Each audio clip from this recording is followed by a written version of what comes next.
నమస్కారం వార్తలకు స్వాగతం. ముందుగా ముఖ్యాంశాలు. మాజీ CM Jaganmohan Reddy press meet, కూటమి ప్రభుత్వంపై విమర్శలు.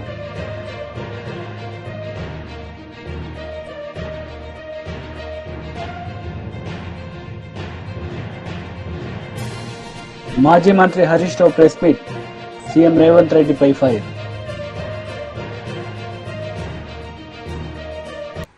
మాజీ సీఎం జగన్ మీడియా సమావేశం నిర్వహించారు. ఈ సందర్భంగా కూటమి ప్రభుత్వంపై ఆయన మండిపడ్డారు. అప్పుడు చెప్పిన మాటలు ఏవి కూడా కనిపించవు. ఉన్నదల్లా ఏం కనిపిస్తుంది అని అంటే రెడ్ బుక్ పరిపాలనతో రాజ్యాంగాన్ని తూట్లు పొడచడం కనిపిస్తుంది. రాష్ట్రంలో ఈరోజు ఏం కనిపిస్తూ ఉంటాయి అని అంటే లిక్కర్ స్కాము, శాండ్ స్కాము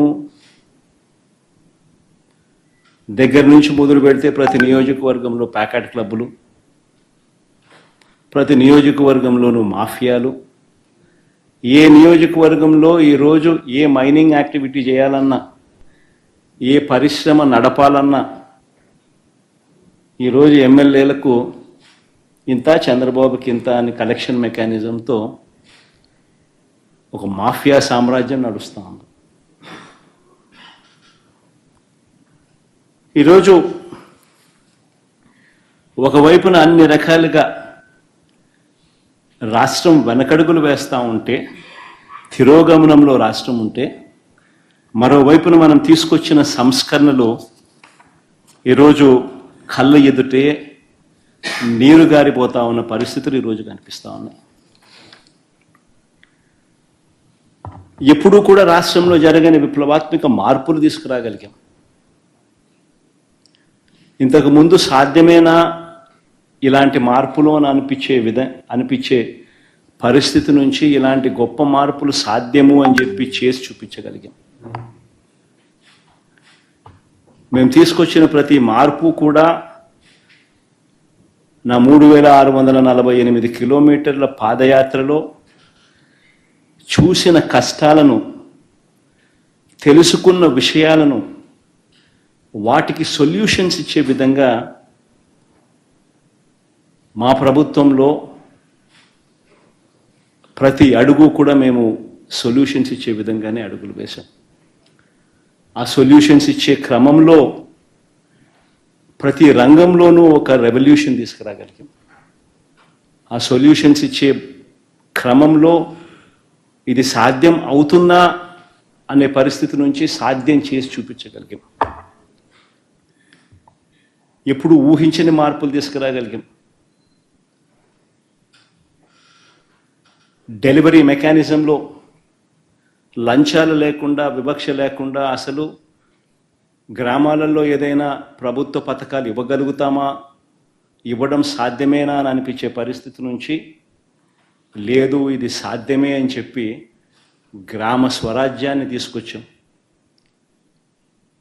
ప్రతి గ్రామంలోనూ సచివాలయ వ్యవస్థ, ప్రతి 50-60 ఇళ్లకు వాలంటీర్ వ్యవస్థ, లంచాలు లేకుండా, వివక్ష లేకుండా ప్రతి పథకము, దాదాపుగా 540 రకాల సేవలు గ్రామంలోనే ఇంటి వద్దకే డోర్ డెలివరీ. గ్రామ స్వరాజ్యానికి నిజమైన అర్థం చెబుతూ వివక్ష లేకుండా, లంచాలు లేకుండా ప్రతి ఇంటికి మంచి చేయగలిగిన పరిస్థితులు ఈ 5 సంవత్సరాలు. దిలావర్పూర్లో ఇథనాల్ పరిశ్రమకు అన్ని అనుమతులు కేసీఆర్, కేటీఆర్ ఇచ్చారని మంత్రి సీతక్క అన్నారు. అనుమతులు ఇచ్చే సమయానికి ఇథనాల్ కంపెనీ డైరెక్టర్ గా తలసాని సాయి ఉన్నారని, ఆమె ఇథనాల్ కంపెనీ మరో డైరెక్టర్ గా పుట్టా సుధాకర్ కుమారుడు ఉన్నారన్నారు. పుట్టా సుధాకర్, తలసాని శ్రీనివాస్ యాదవ్ వియ్యంకులని సీతక్క వెల్లడించారు. గతంలో గ్రామసభ నిర్వహించకుండానే అనుమతులు ఇచ్చారన్న మంత్రి తప్పు చేసి రెచ్చగొట్టి విధ్వంసాలు సృష్టిస్తున్నారని ఆరోపించారు. చిత్తశుద్ది ఉంటే కేటీఆర్ దిలావర్పూర్ రావాలన్న సీతక్క, కంపెనీకి అనుమతులు ఎవరిచ్చారనేది అక్కడే తేలుస్తామన్నారు. వాళ్ళ యొక్క నియంతృత్వానికి అది నిదర్శనం. మేము లగచర్లలో మరి అక్కడ చేసింది గ్రామ సభకు పోతే ఎట్లా లారీ బండలతో కొట్టించారో మీరు చూసిరు. కాబట్టి దాని మీద ప్రజల అభిప్రాయం మేరకు ముందుకు పోవడం జరుగుతుంది.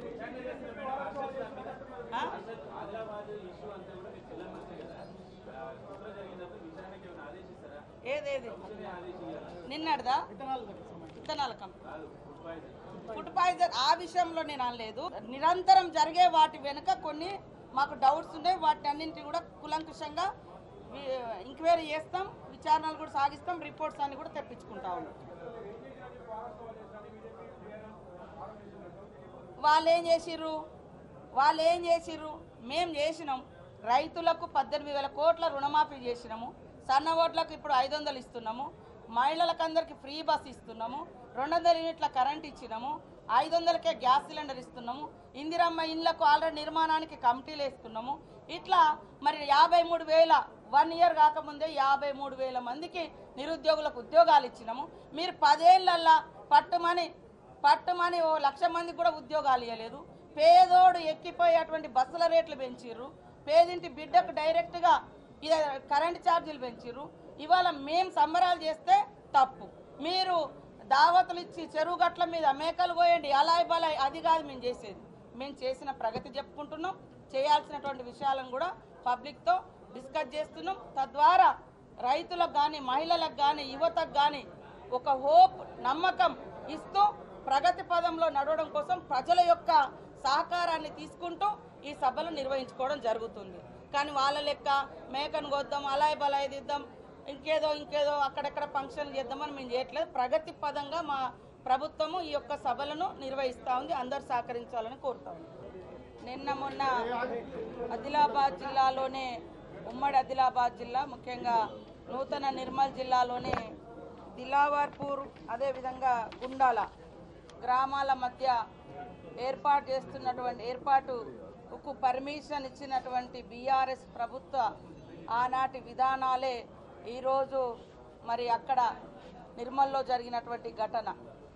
ఆ రోజు 2022 నుంచి వాళ్ళన్నీ కూడా అనుమతులు ఇచ్చి వాళ్ళు చేసినటువంటి దానికి వ్యతిరేకంగా, ఇథనాల కంపెనీకి వ్యతిరేకంగా, ఆనాటి బీఆర్ఎస్ ప్రభుత్వ విధానానికి వ్యతిరేకంగా ధర్నాలు చేస్తుంటే మరి దాన్ని నిస్సిగ్గుగా ట్విట్టర్లలో పెట్టి మమ్మల్ని బదనం చేస్తూ ఉన్నారు.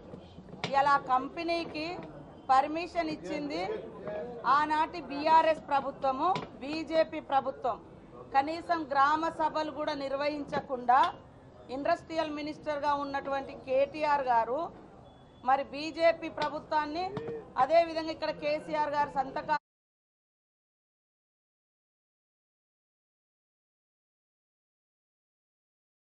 కానీ అన్నిటిని కూడా సమన్వయం చేసి సంపూర్ణమైనటువంటి పర్మిషన్ ఇప్పించింది కేటీఆర్ గారు. కేసీఆర్ గారు సంతకం కూడా ఉంది. కానీ ఈరోజు నిస్సిగ్గుగా మమ్మల్ని బదనం చేస్తూ ఉన్నారు. కేటీఆర్, నువ్వు ఎక్కడెక్కడో తిరుగుడెందుకు, నువ్వు ఇచ్చిన పర్మిషన్ నిన్న వాళ్ళు ఆందోళన వ్యక్తం చేశారు కదా, అక్కడికి పోదాంపా, ఎవరిచ్చిరు ఏంది అని. అదే కాకుండా ఆ కంపెనీ ఓనర్స్ డైరెక్టర్గా అందులో తలసాని సాయి కిరణ్ కూడా ఉన్నాడు. ఈ పర్మిషన్లు వచ్చే నాటికి తలసాని సాయి కిరణ్ ఆయన నెంబరు అదంతా కూడా ఇందులో ఉన్నాయి. దాదాపుగా మరి 10 మంది డైరెక్టర్లతో ఉన్నది. ఇంకొకరు పుట్టా సుధాకర్ బిడ్డను తలసాని శ్రీనివాస్ యాదవ్, మొత్తానికైతే వీళ్ళ బిడ్డను వాళ్ళకు, వాళ్ళ బిడ్డను వీళ్ళకు, ఈ అంకులు కడప జిల్లాకు సంబంధించినటువంటి పుట్టా సుధాకర్ కొడుకు ఇందులో డైరెక్టరు. ఇక్కడ తలసాని శ్రీనివాస్ యాదవ్ కొడుకు ఇలా డైరెక్టరు. ఆనాడు బీజేపీ ప్రభుత్వము ఎలాంటి గ్రామ సభలకు కూడా అవసరం లేదు అని వాళ్లకు మొత్తం కట్టబెట్టింది. దాన్ని సమన్వయం చేసింది కేటీఆర్. ఇక్కడ రాష్ట్రంలో అన్ని సంతకాలు పెట్టి సంపూర్ణమైనటువంటి పొల్యూషన్తో సహా అన్ని పర్మిషన్లు ఇచ్చింది మరి ఆనాటి బీఆర్ఎస్ కేసీఆర్ సంతకంతో. మళ్ళీ నిస్సిగ్గుగా ప్రజల్ని తప్పుదోవ పట్టించేటువంటి ఇంత చిల్లర రాజకీయాలు, ఇంత కుళ్ళు రాజకీయాలు అవసరమా? మీరు నిజంగా మీకు ప్రజల మీద అంత ప్రేమ ఉన్నోళ్ళైతే, అంత గొప్పగా ఆలోచించే వాళ్ళైతే మరి మీరు ఎందుకు ఇచ్చారు ఇవన్నీ పర్మిషన్లు?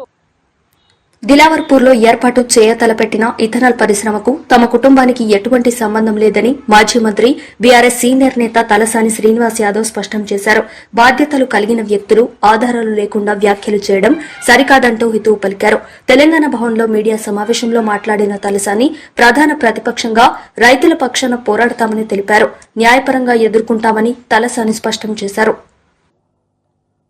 అక్కడ కంపెనీ రావద్దని వాళ్ళు రోడ్ల మీదకి ఎందుకు వచ్చినారో అది పరిష్కారం చేస్తే బాగుంటుంది. కానీ ఏదో టీఆర్ఎస్ పార్టీనే టార్గెట్ చేయాలి, మమ్మల్నే టార్గెట్ చేయాలి అనే సంకల్పం నిన్న మాట్లాడడం అది మంచి పద్ధతి కాదు. మీరు మాట్లాడేటప్పుడు అన్ని విషయాలు తెలుసుకోవాలి. ఫస్ట్ ఎలిగేషన్ చేసేటప్పుడు మీరు అన్ని విషయాలు తెలుసుకొని మీరు విమర్శ చేస్తే బాగుంటుంది. ఏది తెలియకుండా ministry of environment and forest government of India permissions ఇచ్చేది గవర్నమెంట్ ఆఫ్ ఇండియా, అది కూడా తెలియకుండా రాష్ట్ర ప్రభుత్వం ఏదో చేసిందని చెప్పి నేనేదో దాంట్లో క్యాబినెట్లో ఉన్నా అని చెప్పి గట్లా మాట్లాడుతున్నారు. ఇది మంచి పద్ధతి కాదు. మీరు అందుకే ప్రజలలో అబాస్ పాలవుతున్నారు. ప్రతి దాంట్లో కూడా మీరు అనవసరంగా పనికిరాని విషయాలు మాట్లాడి తెలియని విషయాలు మాట్లాడి అబాస్ పాలు కావద్దు అని చెప్పి నేను ఈ సందర్భంగా తెలియజేస్తున్నా. ఇదంతా కూడా చెప్పే అవసరం లేదు. మీరు అనవసరంగా లేనిపోని అంశాలనన్నీ లేని ఉన్నట్టు చెప్పేటువంటి ప్రయత్నం చేయడం దుర్మార్గమైనటువంటి చర్య. రైతులు ఇబ్బంది పడుతున్నారు, వాళ్ళకి న్యాయం చేయండి. రైతులు ఎందుకు ఇబ్బంది పడుతున్నారు, ఎందుకు రోడ్ల మీదకి వస్తున్నారు, వాళ్ళకి న్యాయం చేయండి. అది వదిలిపెట్టి మీరు ఈ పనికిరాని ఎలిగేషన్స్ పెట్టవలసి రెండోది లేనిపోని క్రియేట్ చేయవలసినటువంటి అవసరం లేదని చెప్పి తెలియజేస్తాను.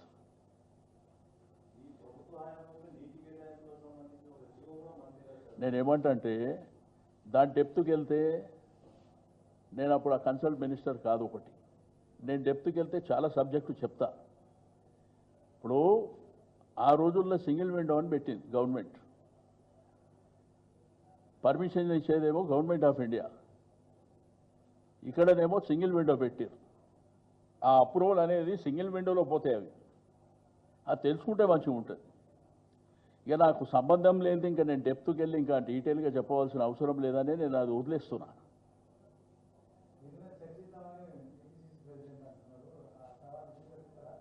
100% సవాల్ ఏమంటున్నా, నేడు కంటే ఆడికి ఇక్కడంటే అక్కడ.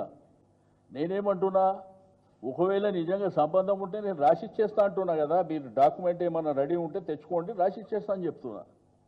దాంట్లో ఎనికి తగ్గేది ఏం లేదు. నేనేమంటా, మీరు ఎప్పుడన్నా కానీ విమర్శలు చేసేటప్పుడు అథెంటిక్గా చేయండి. ఏది పడితే అది మాట్లాడకండి. ఎందుకంటే మీరు బాధ్యత గల వ్యక్తులు. అబాస్ పాలు కావద్దనే మీకు. రెండోది, నేను వాళ్ళు చెప్పవలసిన అవసరం లేదు. మీరు గూగుల్లోకి వెళ్తే టోటల్ ఇన్ఫర్మేషన్ మీకు నేను దాంట్లోకేం తీసేదే ఇప్పుడు మీకు ఇచ్చినాయి. అదే అన్నా, నేను తీసిన దాంట్లోకే చెప్తున్నా. ఇదే పెద్ద సీక్రెట్ కాదు, దాపరికం కాదు, దాచుకునేది కాదు. క్లియర్గా దీంట్లో చూడండి, వాళ్ళు ఎప్పుడు జాయిన్ అయ్యారు, ఎప్పుడు రాజీనామా చేసి పక్కనే ఉన్నది. దాని పక్కనే అది వర్కౌట్ కాదని చెప్పి తప్పుకున్నారు అప్పుడే. ఇది ఇప్పుడు కాదు, 8 సంవత్సరాల క్రితం. ఇప్పుడు లేటెస్ట్గా జరుగుతున్న డెవలప్మెంట్ గురించి చెప్పమంటే, రాష్ట్రాన్ని మాజీ ముఖ్యమంత్రి కేసీఆర్ కుక్కలు చింపిన విస్తరిలా అప్పులపాలు చేశారని రోడ్లు, భవనాలు, సినిమాటోగ్రఫీ మంత్రి కోమటిరెడ్డి వెంకటరెడ్డి అన్నారు. మహాత్మా జ్యోతిబా పూలే 134వ వర్ధంతి సందర్భంగా నల్గొండలోని క్లాక్ టవర్ సెంటర్లో పూలే విగ్రహానికి పూలమాల వేసి మంత్రి నివాళులర్పించారు. తెలంగాణ రాష్ట్రం అప్పులపాలు చేసి మొత్తం కుక్కలు చింపిన విస్తరిలాగా చేసి ఈ రాష్ట్రాన్ని ఎక్కడ చూసినా అప్పులే, ఇరిగేషన్లో బకాయిలే, ఇళ్లలో బకాయిలే. ఒక్క ఇల్లు కట్టకుండా 7 లక్షల కోట్లు అప్పు చేసి ఆయన ఫామ్ హౌస్ లో పండుకుంటాడు. మోడీ గారు విదేశాలలో తిరుగుకుంటూ గ్యాస్ సిలిండర్ నెలకు 100 రూపాయలు పెంచుతారు, డీజిల్ రేటు, పెట్రోల్ రేటు ఇష్టం ఉన్నట్టు పెంచుకుంటారు. దాన్ని మేము భరిస్తూ ఈ రోజు మీ సబ్సిడీ ఇస్తుంటే మా మీద కామెంట్ చేయడం, మోడీ విమర్శలు తీవ్రంగా ఖండిస్తుంది. కేసీఆర్ మాట్లాడితే కేసీఆర్ గురుకులాలకు పోదామంటే నేను కూడా ఆయన గురుకులానికి వస్తా. బీజేపీ మహిళా లీడర్ రాణి రుద్రమ మీడియా సమావేశం నిర్వహించారు. ఈ సందర్భంగా సీఎం రేవంత్ రెడ్డిపై ఆమె మండిపడ్డారు. కొత్త తరహా ఉత్సవాలను నిర్వహిస్తున్నారు.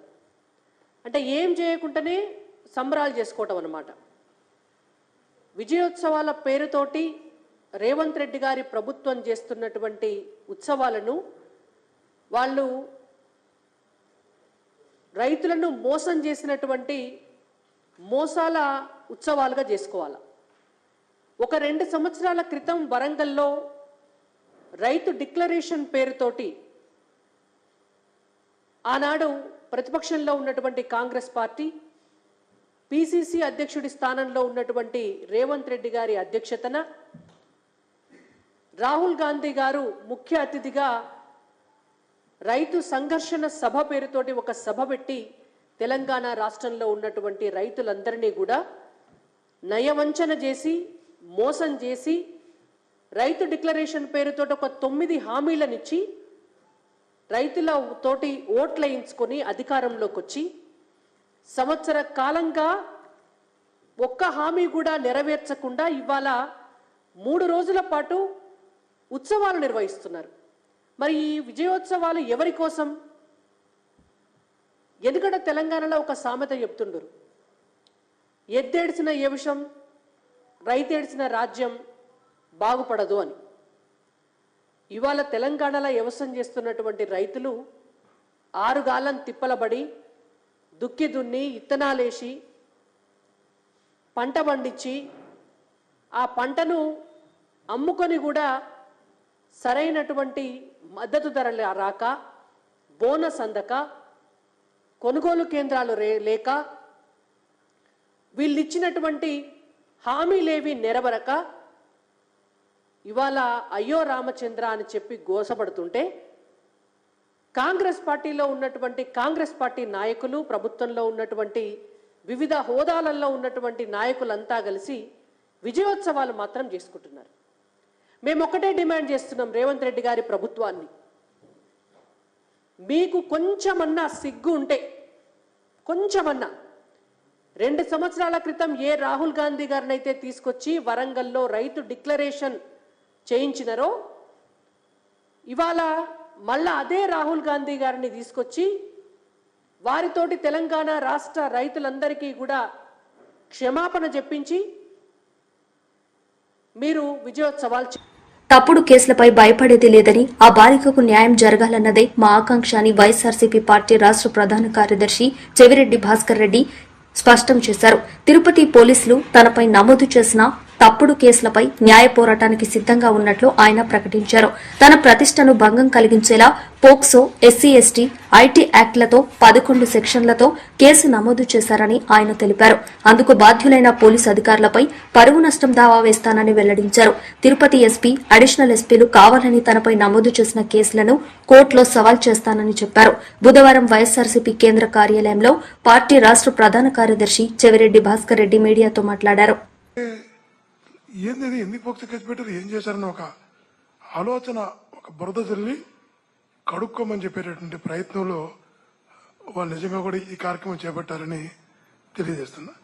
కానీ వాస్తవాన్ని అయితే ప్రజలకు చెప్పాల్సిన బాధ్యత నా పైన కూడా ఉంది. ఆ రోజు జరిగినటువంటి సంఘటన మీకు ఒక్కటే మీ ద్వారా తెలియజేస్తా ప్రజలకు కూడా. ఆ రోజు సాయంత్రం 6:30 కాడ అనుకుంటా, 7 గంటల కాడ, ఐ థింక్ 7 o'clock కాడ, 6:30-7 మధ్యలో వాళ్ళ ఫాదర్ ఫోన్ చేశారు. ఇట్లా నా బిడ్డకి ఇలా జరిగింది, నా బిడ్డ ఇలా ఎల్లమంది ఆసుపత్రిలో ఉంది అని తను చెప్పినప్పుడు ఎక్కడో 80 కిలోమీటర్లు ఉన్న ప్రాంతానికి, తలకోన దగ్గరది ఉన్న ప్రాంతానికి హుటాహుటిన 7 గంటలకంత 7:15 బయలుదేరి అడావుడిగా వెళ్తే ఆ బిడ్డకు వైద్యం ఇవ్వాల్సిన రూమ్లో డాక్టర్లను బయట పెట్టి పోలీస్ సిబ్బంది విచారిస్తున్నారు. నేను ఆ రోజు అడిగా, డాక్టర్లు నర్సులు ఉండాల్సిన దగ్గర మీరెందుకున్నారు? ఆ బిడ్డకు అందించాల్సిన వైద్యం కదా, ఏం చేస్తున్నారు మీరని గట్టిగా మాట్లాడడం జరిగింది. ఆ తర్వాత వాళ్ళ నర్సులు కూడా రావడం జరిగింది. అందరం కూడా బయటకు వచ్చేయడం జరిగింది. బయటకు వచ్చిన తర్వాత వాళ్ళ ఫాదరు చాలా కోపంగా ఉన్నాడు. అది ఎవరికైనా, మీకైనా నాకైనా ఉండే కోపమే. తన బిడ్డ పైన ఒకటి సంఘటన జరిగినప్పుడు ప్రతి తండ్రి కూడా ఆవేశం తట్టుకోలేడు. ఆ తట్టుకోకుండా బయటకు వచ్చిన తర్వాత తను మాట్లాడిన మాటలు కూడా ఒకసారి మీరు వినండి. పాడతాను బాలికపై అత్యాచారం అని రాశారు. మేమైతే స్టేట్మెంటే ఇవ్వాల. ఈనాడులో స్థానిక మదిపల్లి చెందిన విద్యార్థి స్థానం జిల్లా పరిషత్ 10వ తరగతి సోమవారం సాయంత్రం వదిలి వెళ్ళంటే నడుచుకుంటూ వస్తున్న ముసుగు ధరించి ఉన్న వ్యక్తులు అటకాయించారు. బాలిక ప్రతిఘటించగా సంపేతాన్ని బెదిరించి ఆమె పొదల్లోకి తీసుకెళ్లారు. మత్తుమంది ఇచ్చి హత్యారం చేసినట్లు ఈనాడులో రాశారు. ఇప్పుడు ఈనాడు మీద కూడా కేసు పెడతారా? పోక్సో యాక్ట్ చాలా ఛానళ్ళు రాసినాయి, అన్ని ఛానళ్ళు రాసినాయి. ఆ ఛానల్ పైన పెడతారా? ఆంధ్రప్రభలో రాశారు బాలికపై లైంగిక దాడి అని. ఆంధ్రప్రభ మంది కేసు పెడతారా? ఆలోచించాలా. అక్కడ కూడా గుర్తుంచుకోండి, మనసా వాచా కర్మణ ఆ బిడ్డకు మంచి జరగాలని కోరుకున్నాం, న్యాయం జరగాలని కోరుకున్నాం. ఆ బిడ్డకు మంచి జరగడం కోసం ఆసుపత్రికి తీసుకెళ్లి చేర్చాం. ఆ బిడ్డకు మంచి వైద్యం అందించే ప్రయత్నం చేశాం. ఈరోజు ఆ బిడ్డను ఎవరైతే ఇబ్బంది పెట్టారో వాళ్ళని శిక్షించాలని మనస్ఫూర్తిగా కోరుకుంటున్నాం. మేము ఏ తప్పు చేయలేదు కాబట్టి మాకు అందులో పాపే పీకింది. నాకైతే కర్మ సిద్ధాంతం నమ్మేటటువంటి వాళ్ళని తప్పు చేయను, తప్పు చేసే ప్రసక్తే ప్రయత్నం కూడా చేయను. కాబట్టి మాకు నేచర్ గాడ్ సపోర్ట్ ఉంటాడు. మీకు ఒకటే చెప్తున్నా, ఇట్లాంటి కేసులు పెట్టి పోక్సో యాక్ట్లు కానీ, ఎస్సీ ఎస్టీ యాక్ట్లు కానీ, ఆర్టీ యాక్ట్లు కానీ. బీజేపీ లీడర్ కోసం వెంకటేశ్వర్లు మీడియా సమావేశం నిర్వహించారు. ఈ సందర్భంగా ఆయన మాట్లాడారు. కానీ తెల్లారే మళ్ళీ వనపర్తికి ట్రాన్స్ఫర్ చేసి తెల్లారే మళ్ళా మన నారాయణపేట జిల్లాకే ట్రాన్స్ఫర్ చేశారు. వనపర్తి నుంచి ఒకటి రోజు కూడా వనపర్తిలో చేయకుండా మళ్ళీ అతన్నే నారాయణపేటకు డిఈఓగా మళ్ళీ తీసుకొచ్చిండ్రు. దీని అర్థం ఏంది? సదరు డిఈఓ ఎవరైతున్నారో అఫ్జల్ గని కరప్షన్ కేసుల కింద ఏసీబీ కింద కేసులు బుక్ అయినాయి. ఆయనను తీసుకొచ్చి మళ్ళీ వనపర్తికి ట్రాన్స్ఫర్ చేస్తున్నాను, మళ్ళీ వెంటనే నారాయణపేటకు. దీంట్లో ఉన్న మతలబ్ ఏంది? నీ సొంత జిల్లాలో ఎడ్యుకేషన్ డిపార్ట్మెంట్లో ఏం జరుగుతుందో రేవంత్ రెడ్డి గారికి తెలియదా? అవినీతి అధికారులకు ఎందుకు నువ్వు ఒత్తాసు బలికి ఈ రకంగా చేస్తున్నావు? మళ్ళీ ఈరోజు సీతక్క ఏం మాట్లాడుతున్నది? అధికారులు కూడా కొంతమంది సహకరిస్తున్నారేమని. అధికారులకు మీరు ఇస్తున్న చులకన కారణంగానే ఇవాళ ఈ రకమైనటువంటి దౌర్భాగ్యమైనటువంటి పరిస్థితులు మనకు కనపడతా ఉన్నాయి.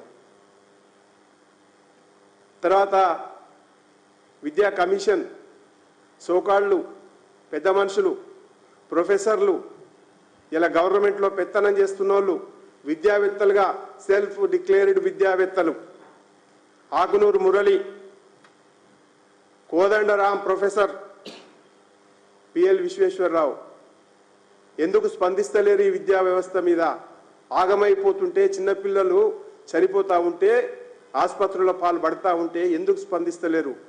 పెద్ద పెద్ద లెక్చర్స్ ఇస్తుంటారు కదా, ఉపన్యాసాలు ఇస్తుంటారు కదా, మీ మానవ హక్కులు ఎటుపోయినాయి? మీ బాల హక్కులు ఎటుపోయినాయి? కనీసం హాస్టల్స్ని సందర్శించేటువంటి తీరిక కూడా దొరుకుతలేదా?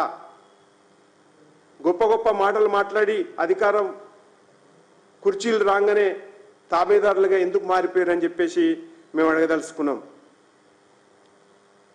ఈ రకంగా ఈరోజు సంక్షేమ హాస్టల్స్ అన్నీ కూడా సంక్షోభ హాస్టల్స్గా మారిపోయినాయి. సంక్షేమం లేదు, మొత్తం సంక్షోభమే ఈ ప్రభుత్వం వచ్చిన తర్వాత.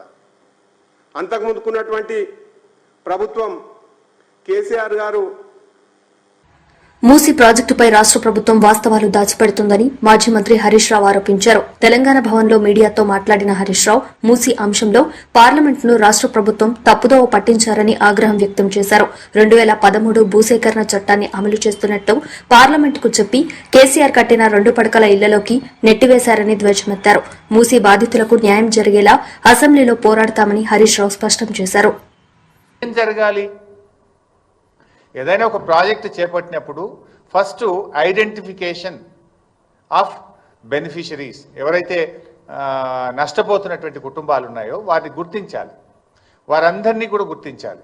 2013 భూసేకరణ చట్టం ఇంకో మాట ఏం చెప్తుందంటే, అది పట్టా భూమి అయినా ప్రభుత్వ భూమి అయినా, అది అసైన్డ్ భూమి అయినా, అది ఎంక్రోచర్స్ ఉన్నా, మీరు అక్కడ బతికితే చాలు, అక్కడ ఉపాధి పొందితే చాలు, అందరికీ సమానమైన హక్కులు ఉంటాయి అని భూసేకరణ చట్టం చెప్పింది. అది ఎంక్రోచర్ అయినా, అసైనీ అయినా, లేదు ప్రభుత్వ భూమిలో ఉన్న, పట్టా భూమిలో ఉన్న అందరికీ సమానమైన చట్టాలు ఉంటాయనేది ఈ చట్టం చెప్తుంది. అయితే ఏం చేయాలి వీళ్ళు? ఫస్ట్ వాళ్ళను ఎన్యూమరేషన్ జరగాలి. ఎన్యూమరేషన్ జరిగి పిఎన్ నోటిఫికేషన్ 60 రోజుల టైం ఇస్తూ ప్రముఖ దినపత్రికల్లో నోటిఫికేషన్ ఇవ్వాలి. ఫ్యామిలీ వైజ్ నోటిఫికేషన్ ఇవ్వాలి. 60 రోజులు నోటిఫికేషన్ ఇచ్చి 60 రోజుల్లో అబ్జెక్షన్స్ కాల్ఫర్ చేస్తారు. ఆ వచ్చిన అబ్జెక్షన్స్ అన్ని కూడా పరిగణలోకి తీసుకొని ఆ భూసేకరణ అధికారి దెన్ వాటన్నిటిని కూడా సార్ట్అవుట్ చేసి మరొక 30 రోజుల సమయాన్ని ఇస్తూ పీడీ నోటిఫికేషన్ ఇవ్వాలి. సో పిఎన్, పీడీ 2 నోటిఫికేషన్లు అయిపోయిన తర్వాత అన్ని అబ్జెక్షన్స్ను వాళ్ళకున్న అనుమానాలను నివృత్తి చేసి అబ్జెక్షన్స్ అన్నీ కూడా సార్ట్అవుట్ చేసిన తర్వాత then they have to start the process. కానీ ఇక్కడ అసలు పిఎన్ వచ్చిందా? అసలు బెనిఫిషియరీ నోటిఫికేషన్ అయిందా? అసలు డిపిఆర్ వచ్చిందా? డిపిఆర్ లేదు, బెనిఫిషరీని గుర్తించలేదు, ఎన్యూమరేషన్ జరగలేదు, పిఎన్ నోటిఫికేషన్ రాలేదు, పీడీ రాలేదు, పేదల ఇండ్లు కూలగొట్టేసిండ్రు, తీసుకుపోయి డబుల్ బెడ్రూమ్లో వాడేసిండ్రు. వాస్తవానికి చట్టం ఏం చెప్తుంది? ఇది గతం మన రాష్ట్రంలో మేము అమలు చేశాం. కేసీఆర్ గారి నాయకత్వంలో మల్లన్న సాగర్లో కావచ్చు, కొండపోచమ్మ సాగర్లో కావచ్చు, పాలమూరు ఎత్తిపోతల పథకంలో కావచ్చు, సీతారామాలో కావచ్చు, అనేక ప్రాజెక్టులలో మన రాష్ట్రంలో అమలు చేసి ఉన్నాం. ఏం చేయాల్సి ఉంటుంది ఈ చట్ట ప్రకారంగా? First PN, take the objections and sort it out, then go for PD, take the objections and sort it out. PN, PD అయిన తర్వాత వాళ్ళు ఉంటున్నటువంటి స్ట్రక్చర్, అది గుడిసెనా, గూనె పెంకల ఇల్లా, అది పక్కా ఇల్లా, ఏదైనా కూడా ఆ ఇంటికి R&B లేదా అధికారులు వెళ్ళి ఆ పాత ఇంటికి ఎంత వాల్యూ ఉంటుందో వాల్యుయేషన్ చేస్తారు. వాల్యుయేషన్ చేసి డిప్రిషియేషన్ కూడా, ఒకవేళ పాత స్ట్రక్చర్ అయితే డిప్రిషియేషన్ తీసేసి దాని నెట్ వాల్యూకు రెండంతల డబ్బును ఆ ఇంటి యజమానికి ఇవ్వాలి. ఇది జరిగిందా మన దగ్గర? నో. పాత ఇంటికి ఇంజనీర్లు ఎస్టిమేట్ చేసి డిప్రిషియేషన్ తీసేసి నెట్ వాల్యూ మీద 2 అంతల డబ్బు ఆ ఇంటి యజమానికి ఇవ్వాలి. This is number 1. నెంబర్ 2,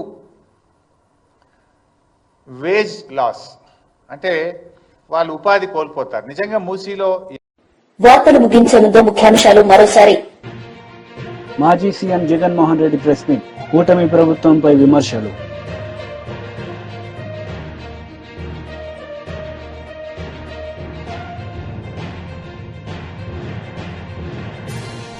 మాజీ మంత్రి Harish Rao press meet, CM Revanth రెడ్డిపై ఫైర్. ఈ వార్తలు ఇంతటితో సమాప్తం. తిరిగి ప్రసారమయ్యే వార్తల్లో మళ్ళీ కలుద్దాం. అంతవరకు సెలవు. నమస్తే.